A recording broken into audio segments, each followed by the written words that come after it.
যদি এই সংবিধানকে বাইবেল ধরে নেই, এই সংবিধানকে যদি গসপেল ধরে নেই, তাহলে মাননীয় স্পিকার সেদিন বেগম জিয়া জেল থেকে বের হতে পারেন না। মাননীয় স্পিকার, যে গাং পার হইলে মাঝি কুন্দুলা ভাই, মাননীয় স্পিকার সেদিন বেগম জিয়া জেল থেকে বের হয়েছিল অভ্যুত্থানের জনরায়ের ভিত্তিতে। মাননীয় স্পিকার, যারা কখনো কখনো কনফর্মিস্ট, যারা কখনো কখনো রিফর্মিস্ট, তারা মূলত হচ্ছে অপরচুনিস্ট। যদি আমি এই সংবিধান মানি, তাহলে এই অন্তর্বর্তীকালীন সরকারের বৈধতা প্রশ্নবিদ্ধ হয়। মাননীয় স্পিকার, সংসদে দাঁড়িয়ে বাগের মাস্টার মতো হুঙ্কার দিয়েছে হাসনাত আব্দুল্লাহ এবং কে আন্দালিব রহমান পার্থের কথার জবাব দিয়েছে। জুলাই সনদ নিয়ে এখন নানান টাল বাহানা চলছে। দর্শক, ইতিমধ্যে আপনারা টের পেয়ে গিয়েছেন। আজকে হাসনাত আব্দুল্লাহর সেই সংসদের বক্তব্যটা আপনাদের সাথে তুলে ধরার চেষ্টা করব, বা সেই বক্তব্যটি আপনাদের সাথে শেয়ার করব। তার বক্তব্যটি শুনলেই বুঝতে পারবেন যে সে আসলে সব জায়গায় ক্যাপ্টেন, যুদ্ধের ময়দানেও যেমন ক্যাপ্টেন এবং কি সংসদেও ক্যাপ্টেন, বাহিরেও ক্যাপ্টেন, সব জায়গায় যেন তিনি ক্যাপ্টেন। দর্শক শ্রোতা, কথা বাড়াবো না, চলুন সরাসরি হাসনাত আব্দুল্লাহর বক্তব্যটি শুনে আসি। তার আগে বলবো, যারা এখন পর্যন্ত আমাদের এই চ্যানেলটি সাবস্ক্রাইব করেননি, অবশ্যই চ্যানেলটি সাবস্ক্রাইব করবেন। যারা করেছেন ধন্যবাদ। চলুন একটা লাইক দিয়ে আমরা তার বক্তব্যটি শুনে আসি।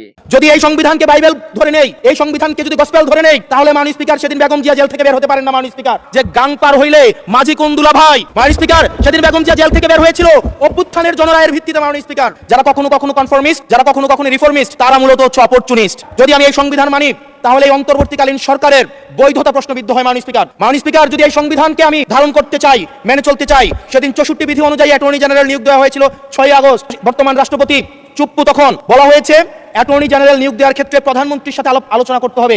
সেদিন কোন প্রধানমন্ত্রীর সাথে আলোচনা করা হয়েছিল সেটা আমাদেরকে অ্যাটর্নি জেনারেল জানাবেন। এখন বক্তব্য রাখবেন মাননীয় সদস্য হাসান আব্দুল্লাহ, কুমিল্লা 4, সময় 6 মিনিট। আপনাকে ধন্যবাদ মুলতবি প্রস্তাবের উপরে বক্তব্য প্রদানের সুযোগ দেওয়ার জন্য। মাননীয় স্পিকার, কিছুক্ষণ আগে আমাদের সর্বশ্রদ্ধেয় মাননীয় সাংসদ আন্দালিব রহমান পার্থ যখন বক্তব্য দিচ্ছিলেন, উনি যখন বললেন যে সংবিধান যারা ছুঁড়ে ফেলতে চায় তাদেরকে স্বাধীনতা বিরোধীর সাথে উনি অ্যালাইন করলেন, ট্যাগ করলেন মাননীয় স্পিকার। এবং তখন ট্রেজারি বেঞ্চের সম্মানিত মাননীয় মন্ত্রী যারা ছিলেন, তারা সেটাকে টেবিল চাপড়িয়ে সেটাকে সমর্থন দিলেন। মাননীয় স্পিকার, গণতন্ত্রের জন্য যিনি আপোষহীন লড়াই করে গিয়েছেন বেগম জিয়া, উনি বলেছিলেন যেদিন জনতার সরকার প্রতিষ্ঠিত হবে, যেদিন এই পার্লামেন্ট জনতার সরকারের কাছে যাবে, এদিন এই সংবিধানকে ছুঁড়ে ফেলা হবে। ট্রেজারি বেঞ্চের যে মন্ত্রীরা ছিলেন, তারা দীর্ঘদিন, তাদের সারা জীবন তারা বেগম জিয়ার সাথে রাজনীতি করেছেন।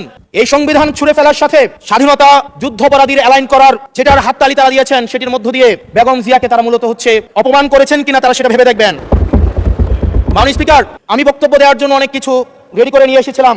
আমরা আইনমন্ত্রী বলেছেন রুশু পড়ার জন্য, তারপরে হচ্ছে হবস পড়ার জন্য, মদিনা সনদ পড়ার জন্য পড়েছিলাম। কিন্তু আন্দালিব রহমান পার্থ সাহেব যে বক্তব্য দিয়েছেন, আমরা ক্লাস 8-9 যে ডিবেট করতাম, সেটি রিভার্টাল দিলে 20 মিনিট সময় লাগবে। মাননীয় স্পিকার, আমি ওনার বক্তব্যের রিভার্টাল দিচ্ছি।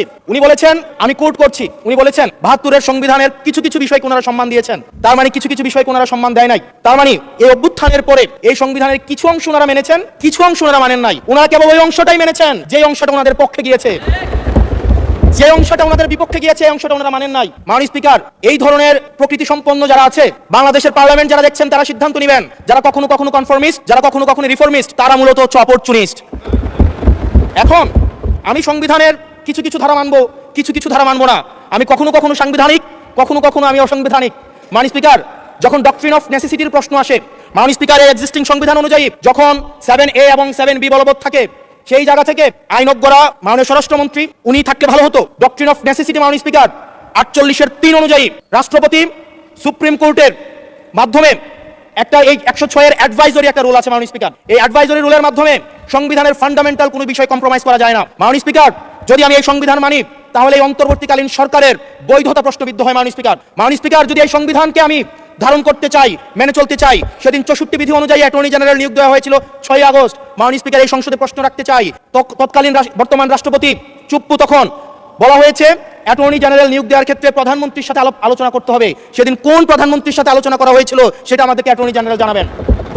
আমাদেরকে অ্যাটর্নি জেনারেল জানাবেন যে হিয়ারিংটা হয়েছিল, এই হিয়ারিংয়ে উনি উপস্থিত ছিলেন কিনা। তখনকার সময় যিনি প্রধান বিচারপতি ছিলেন ওবায়দুল হক, তিনি তখন কোথায় ছিলেন, সেই রায়ের কপিটা আমরা দেখতে চাই। মাননীয় স্পিকার, মাননীয় স্পিকার, আপনি যখন বেগম জিয়াকে 6 আগস্ট সর্বপ্রথম ছাত্র জনতা যখন সিদ্ধান্ত নিয়েছিল আর এক মুহূর্ত বেগম জিয়াকে কারাগারে থাকতে দিবে না, বেগম জিয়াকে রাষ্ট্রপতির আদেশের মধ্য দিয়ে বেগম জিয়াকে সেদিনই হচ্ছে কারাগার থেকে যেই জুলুমের মধ্যে রাখা হয়েছিল, সেটা থেকে ছাত্র জনতার রায়ের মধ্য দিয়ে সেখান থেকে বের করে আনা হয়েছিল। মাননীয় স্পিকার, যদি এই সংবিধানকে বাইবেল ধরে নেই, এই সংবিধানকে যদি গসপেল ধরে নেই, এই গসপেলের পুরোহিত অনুযায়ী যেভাবে ভ্যাটিকান সিটি চলে, সেটা যদি আমরা ধরে নেই, তাহলে মাননীয় স্পিকার সেদিন বেগম জিয়া জেল থেকে বের হতে পারেন না। মাননীয় স্পিকার, মাননীয় স্পিকার, সেদিন বেগম জিয়া জেল থেকে বের হয়েছিল অভ্যুত্থানের জনরায়ের ভিত্তিতে। মাননীয় স্পিকার, আপনারা বলছেন আপনারা ঠিক সেই জায়গায় আপনারা সংবিধানকে আপনারা মানছেন যেই যেই জায়গায় সংবিধান থেকে আপনারা বেনিফিটেড হবেন। মাননীয় স্পিকার, গ্রামের ভাষায় কথা আছে, বলতে চাই না যে গাং পার হইলে মাঝি কুন্দুলা ভাই। ছাত্ররা, আপনাদের নেতাকর্মীরা গত 17 বছর ধান খেতে ঘুমাইতে হয়েছে, ত্যাগ তিতিক্ষার মধ্য দিয়ে যেতে হয়েছে।